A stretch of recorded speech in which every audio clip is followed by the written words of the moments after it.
Oh nice, we got some leaks. Wait.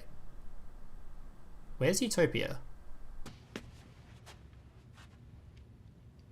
No! God! No! God, please, no! No! No! No! So originally we thought today was going to be a rather disappointing day, with the maintenance just finishing and our main source of leak content delivering us the bad news. But it turns out that they just hadn't dug deep enough yet, and a few hours later we got ourselves some huge leaks. Basically, the leaks showed us the first 3 characters we are going to be able to farm at the gate, and therefore the first 3 characters we are going to be receiving in the game. Not only that, but the leaks showed 3 separate cards for each character, showing us the likely archetypes we'll be getting from each character when the world first releases. So let's jump into the leaks. By the way, if you do enjoy this content and want to see more leak style content from me, or even just Zexal content before it releases, let me know in the comments below. And if you do enjoy this video and want to see more from me, consider hitting that like button and subscribing to the channel. Alright, so the first character we are going to be getting, and a pretty obvious one at that, Yuma. The first card that was leaked for Yuma was GAGAGA Magician. Once per turn you can declare a level from 1 to 8. This card becomes that level until the end of the turn. You can only control one GAGAGA Magician, and this card cannot be used as synchro material. So obviously the main use of this card is to be used as fodder for any level of Xyz monster between the levels 1 and 8, which honestly makes the potential of this card to be quite high. Literally, this card plus any other special summon can become an Xyz monster. Likewise, if this card can be special summoned by any other monster, those 2 monsters can then be used as part of an Xyz summon. The other noteworthy thing about this card is that it's part of the GAGAGA archetype, meaning we are likely to get other cards from this archetype, like GAGAGA Girl, which combos specifically with GAGAGA Magician himself. The next card farmable from Yuma is GOGOGO Golem. Once per turn, this defense position card cannot be destroyed by battle, so fairly similar effect to something like Dark Resonator. Not a really great effect, but the main takeaway from this is again the art type, meaning we are probably going to be seeing other GOGOGO support in the game like GOGOGO Giant or even Goliath. And the final drop from Yuma, Tempo, the Percussion Djinn.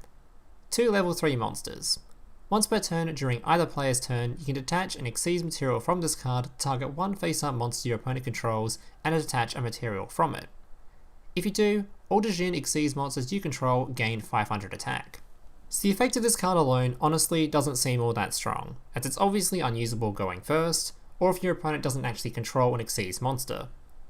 But if they do, it does make for some decent counterplay I guess, and the attack buff it grants is permanent. But again, the main takeaway from this is the art type, as this card is used to buff other Xyz Djinn. This means that we're obviously getting other Xyz Djinn monsters, such as String, Bass, Key. There is quite a lot of possibilities. Now you may have noticed that there is no Utopia here, which is kind of weird considering the other 2 characters both received their ace monsters as part of the drops. Either this means we will not be getting Utopia outside of a box or a skill, or they'll be limiting the amount of Utopia we get to simply 1 straight from the starter deck. If they give us Utopia at all, which I'll be very surprised if they didn't. So the second character leaked was Bronk. The first drop reward available from this character is Tin ARCHDUKE, which is likely to be his ace and the card you get an animation for. 3 level 4 monsters. Once per turn during either player's turn, you can detach 1 Xyz material from this card to target 1 monster your opponent controls and change its battle position. So what I didn't notice on stream when I first saw this card is that the effect can be used during either player's turn, meaning it can be quite useful for protecting yourself from any really big boy during your opponent's battle phase, or simply used to take out a monster with rather large attack but low defense during your turn. Now is it worth summoning a 2200 attack monster using 3 separate level 4 monsters material? I find it really unlikely, so I don't have a whole lot of hope for this card unless Bronk comes with some insane skill to combo with him. Also keep in mind that this is a generic, so it can be played anywhere. His next drop is Wind Up Honeybee, a level 1 insect. When this card is destroyed a battle and sent to the grave, you may special summon a level 4 or lower Wind Up from the deck.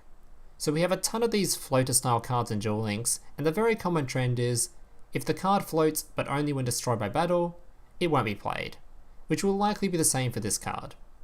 But the exciting part about this card is of course that it is a wind up monster, which is an archetype you might recognise from Duel Links since we already have cards like Juggler.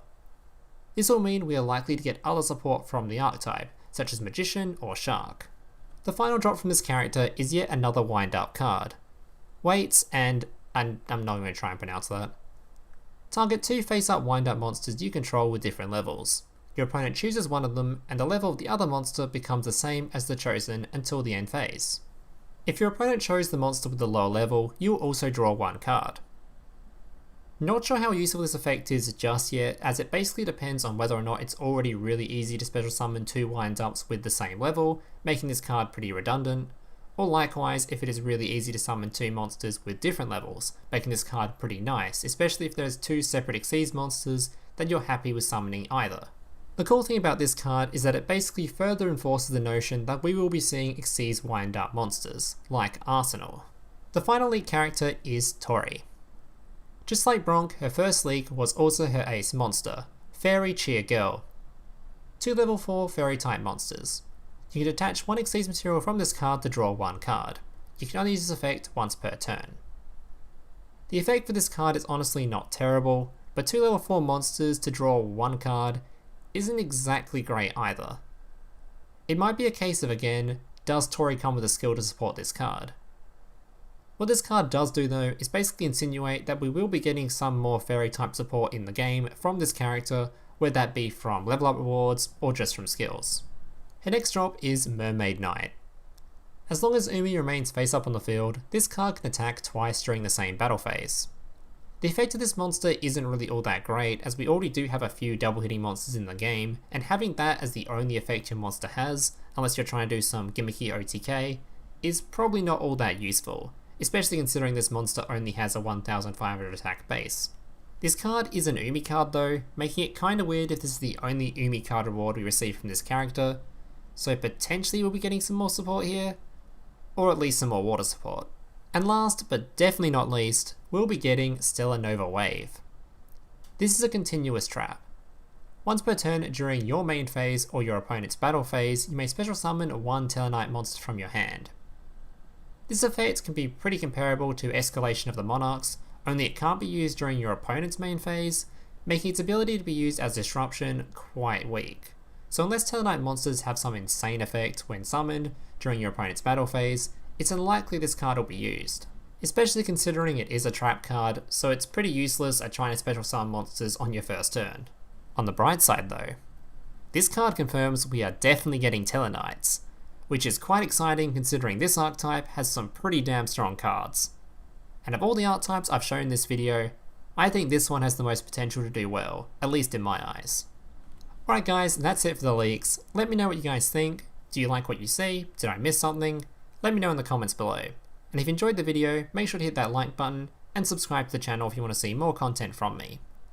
Thanks for watching, and I hope to see you in the next one. Hey, big brother, can I watch SpongeBob? Shut up, Mokuba. I'm busy flagging YouTube videos to compensate for the fact that I have an extremely small penis. Oh.